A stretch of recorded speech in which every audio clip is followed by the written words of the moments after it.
Masters of the Arcane is dropping on June 3rd in Marvel Snap, and with that, we are going to get a whole lot of new cards. With that being said, let's jump in.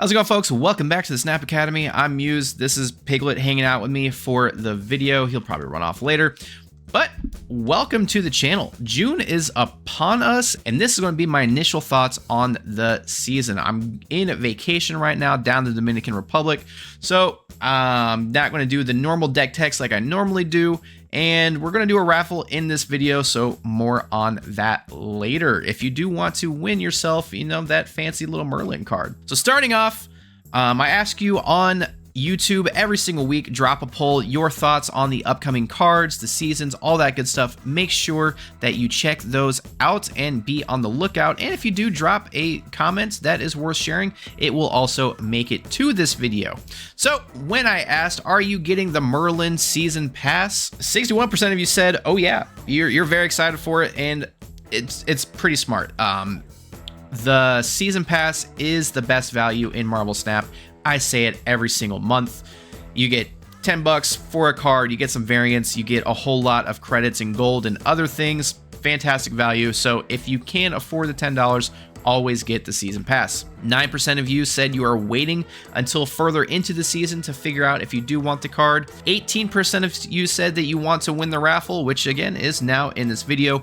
Normally it's on Twitch. And 12% of you said that you are passing on this month. So that's kind of the general consensus. And let's start really getting into the cards. So our season pass card itself is going to be Merlin. He is a 2/3 at the start of each turn. Add an incantation to your hand. Not a, I think this is a wizardly incantation. No, I'm thinking of the Ancient Arcana from Agamotto. So those do have a few different things. Looks like they are all 1/0. They're all skills. They're spells. They're spells. I wish that we could just call them spells. But the first one, Omniversal Presence, on reveal, replace this location with a new one and give Merlin +2 power. So it's a 1/2 Scarlet Witch. So honestly, I think it's like a better Reality Stone, which is dangerous because we know how dangerous the Reality Stone is. And again, with all of these, you do need to have Merlin on the board to get them. So it's not like Agamotto where they do start in your hand. Once in future, on reveal, shuffle your lowest power card here into your deck, get +2 energy next turn. So that's going to be like you have a hood down, you shuffle that in, you get 2 energy, maybe get another hood later, and then get to play more things. So that's kind of that.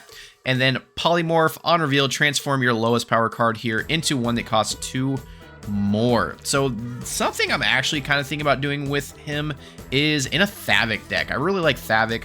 I think that this does help kind of round out what you're trying to do, giving you those 1-cost incantations, being able to play with a 1 and a 2, and always having access to a 1-drop card, possibly being able to take Kitty Pryde out of that deck. I think overall, I'm going to give this a hard 5 stars. I do think that Merlin is going to be a meta shaker. It doesn't look like it because there's nothing like big and flashy here, except for the variants, which I really like. There's also a Creative House Pocket variant, which I really like and will probably get.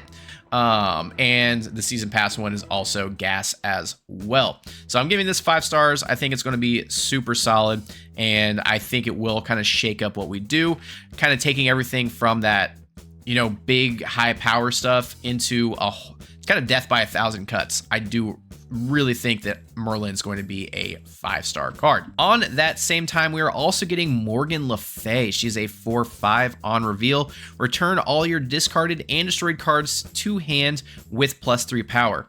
I have a little bit of a brew with this, and I think I might be onto something. Morgan Le Fay, I'm going to give honestly, I think it's going to be 2 stars. Right now, I'm giving that 2 stars. I'm not hyped for it. I think it's a little awkward. activates at a 3 cost may be better. That way you can play it on 3 and then activate on 4 so that you can...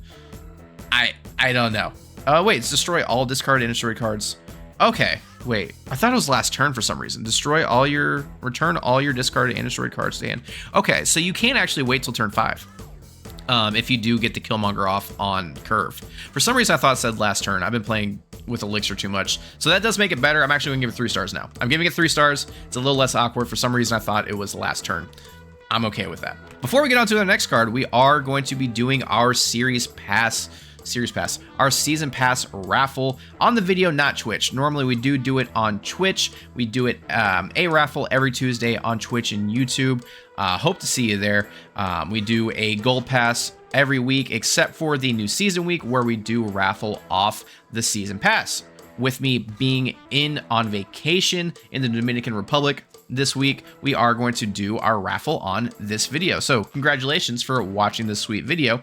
And all you have to do to enter is be subscribed to the channel, leave a comment with what your favorite card this season is, and timestamp where it is. That way I know that you guys are actually paying attention and not just dropping in and saying, oh, this is my favorite card to get in on the raffle. So good luck with that. And if we do get to 1,000 subscribers, we will do 2 season pass raffles, and I will make them the super nice one with the bonuses and whatnot, and you get the frame and the Scarlet Witch and all that. So I will make those bonuses if we do get to 1,000 subscribers, and that drawing is going to be, I'm going to make that decision right now, June 3rd. I'll do it the week after the season.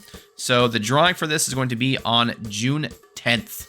That is when we will be doing the drawing, and I will announce it on YouTube, Twitch, and in the Discord. So keep an eye out for that. Again, make sure you tell me what your favorite card of the season is in the comments, and then timestamp it. So moving on, we have the Ancient One, 3/5 on reveal. Add the Tau Mandala to your hand, and the Tau Mandala itself is, on reveal, copy the text of one of your ongoing cards here onto other characters here.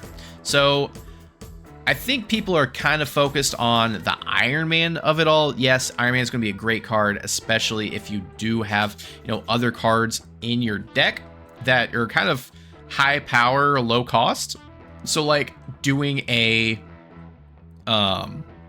Maximus into, and then having the Iron Man, and then the Iron Man becomes the Maximus, that's 12 power, plus another 24, gets bonkers real quick. I think that's what people are really looking to do. I'm gonna give Ancient One, I think, a 4-star. The 3 isn't terrible. You can do like Wong stuff here.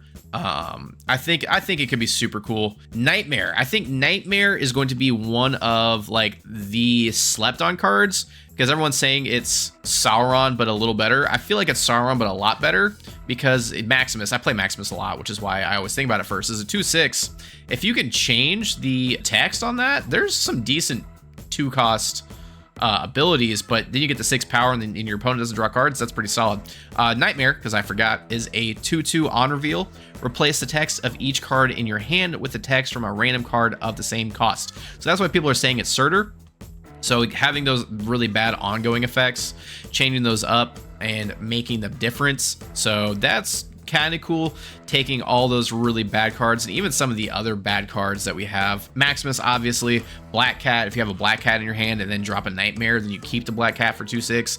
That's going to be super solid. Martyr, that could be great. Changing to a 1-drop, Martyr becomes a Rocket Raccoon. That's great. Even like, I'm thinking of the 1-cost Ebony Maw in your hand. Like, Ebony Maw stays in your hand the entire time. You change that and you have a 1/7. That's really what I'm thinking about, kind of doing like a Nightmare Zoo, a spooky zoo. That's what I'm thinking about with that. I'm giving this 6 stars. Yep, I went past 5. I'm giving it 6. It's awesome. I think this is going to be an absolute clutch card. Clea, when this permanently gains power, add Flames of the Faultine to your hand for a 1/1. And the card itself, with the Flames of the Faultine, afflict an enemy card here with -2 power. I think that this kind of focuses on synergizing with Nicholas Scratch a lot and kind of scaling up that Nicholas Scratch. You've got to do a whole lot to really get that Clea to get buffed up if hand or in play, so it doesn't work in deck. So I don't know how I really feel about this card. Right now I'm giving it a 1 star, and I don't give a lot of cards 1 stars, but as it is right here, I don't think it's playable. If it's different, we'll have the video here to let you know what it really is, but my initial impressions with what we have data mined, and usually this close, they don't change too much, but we will see. I'm giving it a 1 star right now. If those Flames of the Faultine become a 0 cost, then I'll kind of move up to a 3 stars because they're at least 0/2s. So I will accept that. And then finally we have Dormammu, which I am going to give 5 stars to off the bat. I think this is going to be a very fun card. I think that there's some broken things you can do with it. It's a 7/10 game start. Begin a summoning ritual, add a step 1 to your hand. With step 1 being on reveal, merge your highest power destroyed card with Dormammu to continue. So you have to just have any card destroyed. And what I'm going to focus on is probably Ebony Maw. I think Ebony Maw or Martyr, or even a Hydra Bob, just to get it rolling. So I really want to give a lot of power to it. So by turn 2, you can start the summoning ritual on 3 with a not an Ebony Maw on 2. You'd have to do that on 3 with an Ebony Maw into Carnage, or like Martyr on 1 and then Carnage on 2, and then on 3 you can start the summoning ritual, which I believe are all either 0 or 1 costs. And then for the 2, on reveal, Dormammu steals 1 power from each card here to continue. So you drop the power on the location. So again, we're kind of zooming out a little bit. We want a few things. We could do, honestly, like a brood into this if we're really coping for like full synergy here. That way it's getting more power. And then summoning ritual 3, destroy 2 of your characters here to summon Dormammu. So probably like a Wolverine and a Bucky Barnes to really take over that lane, or a Wolverine and X-23. That way they get regenerated, or even a Deadpool. So definitely want to do some kind of destroy shenanigans here. And I really like, again, the Creative Pocket House or Creative House Pocket variants. I think they crank out some baller variants over at the Creative House Pocket, which is why they have so many coming up. So good job them. Overall, I'm actually very excited for this season. I think it's going to be a banger. I hope we get Sanctum Showdown, especially with it being Magic. I do hope we get the Sanctum Showdown again, to get all these other cards here with the Kid Omega, maybe the Cobra. I can't remember everything that's completely in this, but we will see. Dormammu is my favorite card of the season, but I do think that Nightmare is going to be the best, and then Dormammu, and then the Ancient One probably, and then Morgan Le Fay. Merlin I'm going to put up at the top with Dormammu as well. So what does that make? That makes Nightmare, Merlin, Dormammu, then the Ancient One, then Morgan Le Fay, then Clea.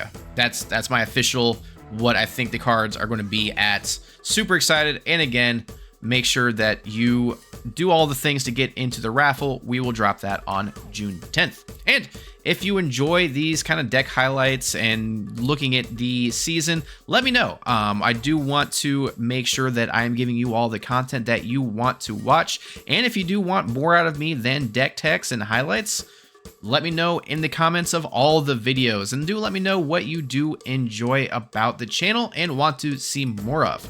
But if you do enjoy everything already, go ahead and snap those like and subscribe buttons so that you know every time we do drop a new video. Shout out to Jason, our celestial being over on YouTube, getting to see all of the videos at least a day early, sometimes even longer, getting the sweet shout outs, and thank you for helping support the channel and make it grow. That being said, until next time, happy snapping.